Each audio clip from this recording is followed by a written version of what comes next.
Uncle Dana just dropped an absolute bombshell on UFC fans. We've gotten the much needed fight announcement for UFC 314, along with announcement for UFC 315 and a UFC fight night. So we got Volkanovski fighting Lopez for the vacant featherweight title. And you already know what this means. Ilya is going to be fighting Makhachev, which that's one of the biggest fights you can make right now. A true 50-50. It's like a slightly more powerful version of Volk with a little worse grappling going against Ilya or going against Islam.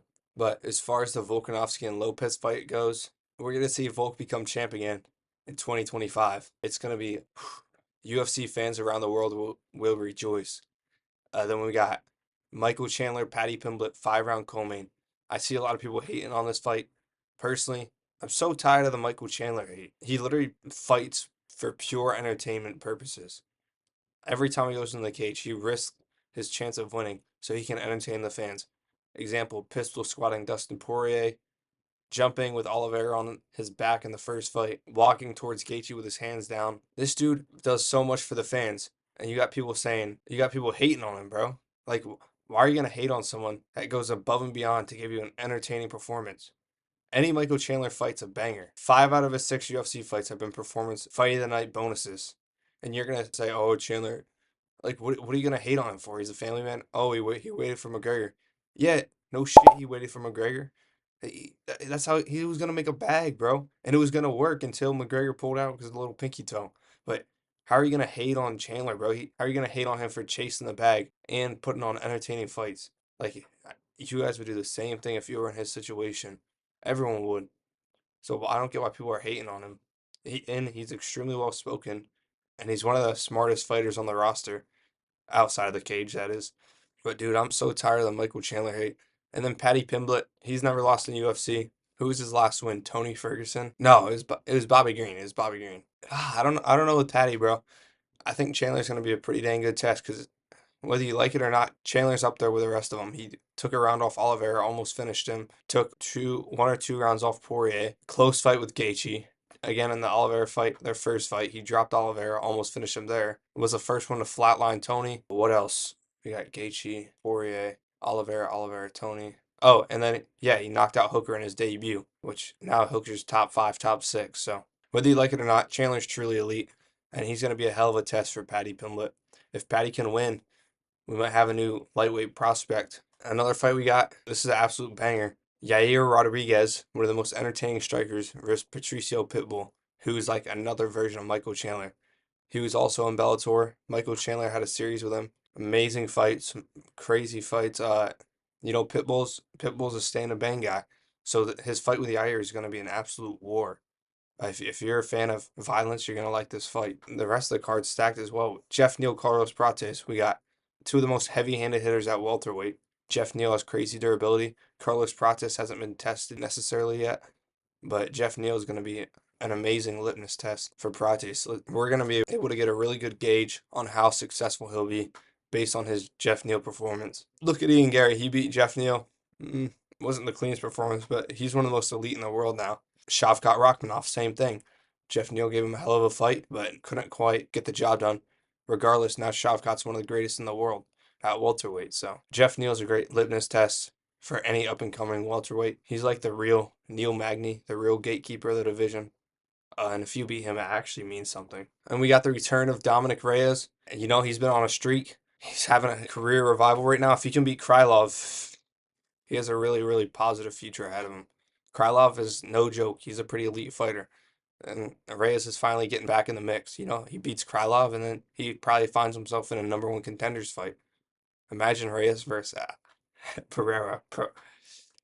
Dude, Reyes could actually beat Pereira with his wrestling. He was able to wrestle John Jones and defend John Jones' wrestling. His wrestling is no joke. So, dude, if he gets a shot against Pereira, yo, we could see Dom Reyes become the light heavyweight champ. That would be crazy. But he just can't get chinned. For whatever reason, after the Jones fight, his chin just shattered. So he's going to have to have some pretty good defense. Yan Xiaonan versus Jenna Berruda. I'm not too sure about this. I know Yan Xiaonan just fought for a title not too long ago. So this is probably like a contenders fight. Darren Elkins, Julian Erosa. This fight's gonna be a banger. Both these guys are crash outs. It's definitely gonna be a finish. What's Darren Elkins' nickname? Damage, right? What's his nickname, bro? I think it's the Damage, but yeah, it's Damage. Either way, this fight's gonna be a banger. Jim Miller, Chase Hooper. Chase Hooper's had a phenomenal revival in his career as well. He obviously dropped some fights at featherweight, but he's been doing well at lightweight. If he can beat Jim Miller, an amazing test. Very good grappling. I think he's going to be in a pretty good spot. Rodriguez Dumas, Michael Alexejczyk. I think I'll give that to Alexejczyk. Sumadarji should probably win that. And then Dan Ige, Sean Woodson, absolute banger. This fight is going to be a knockout guaranteed. Sean Woodson, some crazy power. He has a weird Carlos Prates build. And you know, Dan Ige always brings it. Who was his last fight? It was kind of sucky. Who did he just fight?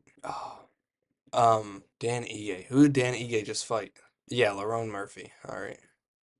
Yeah, obviously he didn't look good against Lerone Murphy, but you know, he's only 33. He's still got like a year or two left in him. Sean Woodson, same situation. This fight's gonna be an absolute banger. But yeah, 314 is shaping up to be one hell of a card. Next, we got 315.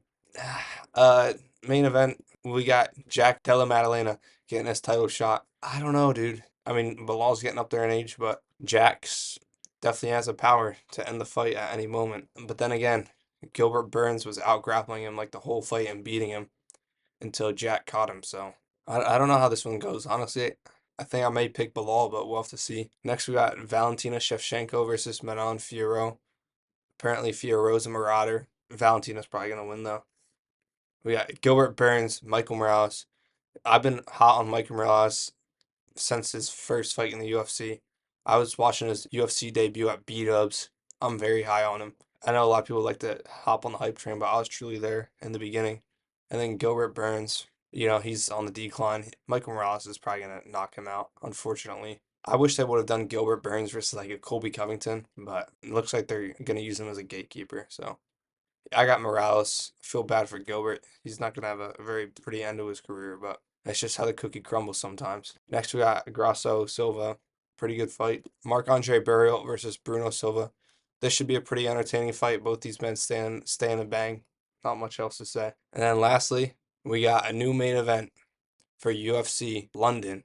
Leon Edwards versus Sean Brady. The UK fans just got robbed. Not only are their ticket prices extremely expensive, but they just got a way more boring main event. Leon Edwards, Sean Brady is just going to be like the Bilal fight and the Colby fight and the Usman fight. Yeah, there's one good moment in the Usman fights, but for the most part, it's pitter pat shots from the outside, smudge, some grappling that was didn't have anything going for it. No transitions, no ground and pound. So this fight's probably gonna suck. I'm just saying compared to the Jack Della Maddalena fight, at least this fight's gonna suck. But I still am excited for this. You know, I'm excited to see what Sean Brady can do. He's only gotten better since his loss to Bilal. I think that really woke him up. But his striking is elite now. All right. It's not elite. It's not elite, but it's getting better. But yeah, we've been waiting on this for a while, and I'm glad Dana finally announced it. We're gonna see Volk become the champ again, 36 years of age. Probably see Michael Chandler get another win. Yair Rodriguez, very good card. Probably it's either this or 311. One of those two is the best cards of the year so far. Last year in April we had UFC 300. Now we have this. You know, not as good obviously, but it's still an absolute banger of a card. So I just gotta thank Dana for actually putting on the fights. Can't wait for these.